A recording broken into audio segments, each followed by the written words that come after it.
आइए मित्रों, हमारे YouTube चैनल स्वाध्याय में आपका हार्दिक स्वागत, अभिनंदन। आज हम आपसे चर्चा करेंगे भक्ति का स्वरूप इस विषय पर। अगर आपने हमारे चैनल को लाइक और सब्सक्राइब नहीं किया है तो आपसे निवेदन है, कृपया चैनल को लाइक और सब्सक्राइब अवश्य करें। नारद जी बोले, हे राजन, तुम सच्चे भक्त हो, सत्पात्र हो, इसी से भक्ति के यथार्थ लक्षण मैं तुम्हें समझाता हूँ। पापपरायण दुष्ट हृदय मनुष्यों के सामने यह बातें नहीं कही जा सकती। हे निष्पाप नरपते, तुम मन लगाकर सुनो, मैं उस सनातन भक्ति को सामान्य और विशेष रूप से बतलाता हूँ। अत्यंत कष्ट आ पड़ने पर मनुष्य के लिए एकमात्र भक्ति का ही आश्रय रह जाता है। यह गुणी भक्ति गुणों के भेद से 3 प्रकार की है। इसके सिवा एक चौथी भक्ति और है, जिसे निर्गुण भक्ति कहते हैं। जो लोग काम क्रोध के वश में हैं और केवल दृष्ट पदार्थों को मानने वाले हैं, ऐसे लोगों के द्वारा सांसारिक लाभ के लिए जो भक्ति की जाती है वह तामसी है।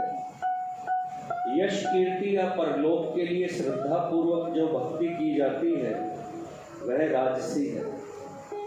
एक यही स्थिर है, संसार के अन्य सभी दृष्ट पदार्थ नष्ट होने वाले हैं, यह समझकर अपने अपने वर्ण और आश्रम का त्याग न करके आत्मज्ञान की इच्छा वाले मनुष्यों के द्वारा जो भक्ति की जाती है वह भक्ति सात्विकी कहलाती है। और यह जगत ही जगन्नाथ है। जगत चेदम जगन्नाथ है, इसका अन्य कोई कारण नहीं है। न तो मैं उससे भिन्न हूँ और न वह मुझसे भिन्न है। बाह्य उपाधियां, स्थूल शरीर और इंद्रियों के भोग केवल भ्रम से ही प्रीति उपजाते हैं। इनसे परमात्मा नहीं मिल सकते। यह निश्चय करके जो भक्ति केवल परमात्मा के लिए ही की जाती है वह अद्वैत संज्ञक दुर्लभा भक्ति कहलाती है। इसी भक्ति से भगवान का अपुनावर्ती परम धाम मिलता है। सात्विकी भक्ति से ब्रह्मलोक, राजसी से इंद्रलोक और तामसी से पितृलोक की प्राप्ति होती है। परंतु भक्त का कभी नाश नहीं होता। पुनर्वार भक्त संसार में आकर आगे बढ़ता है। तामसी भक्ति करने वाला राजसी करता है, राजसी करने वाला सात्विकी करता है और सात्विकी भक्त अद्वैत को पाकर परमात्मा को प्राप्त होता है। अतएव किसी भी प्रकार से परमात्मा की भक्ति का आश्रय लेने पर क्रम से मनुष्य मुक्ति मार्ग में अग्रसर हो सकता है। एकामपि समाश्रित्य क्रमान मुक्ति पथम व्रजे।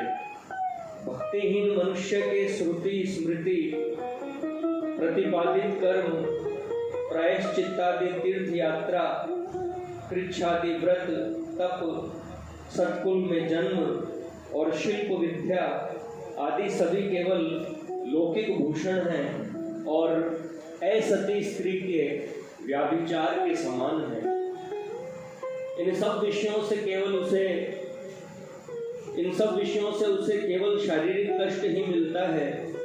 जितेंद्रिय और दृढ़ भक्तिमान पुरुष कुलाचारहीन होने पर भी प्रशंसा के योग्य है, परंतु अष्टादश विद्याओं का ज्ञाता कुलीन धार्मिक पुरुष भी भक्तिहीन होने पर प्रशंसनीय नहीं है। भक्ति संपन्न पुरुष ही भाग्यवान है। भक्ति से मानव जीवन सफल होता है। विद्या वही है जिससे भगवान जगन्नाथ जाने जाते हैं और शुभ कर्म वही है जिससे भगवान में प्रेम होता है। मित्रों, यह थी भक्ति का स्वरूप इस विषय पर संक्षिप्त ज्ञान चर्चा। अगर आपको हमारा चैनल पसंद आए तो इसे लाइक और सब्सक्राइब अवश्य करें। धन्यवाद।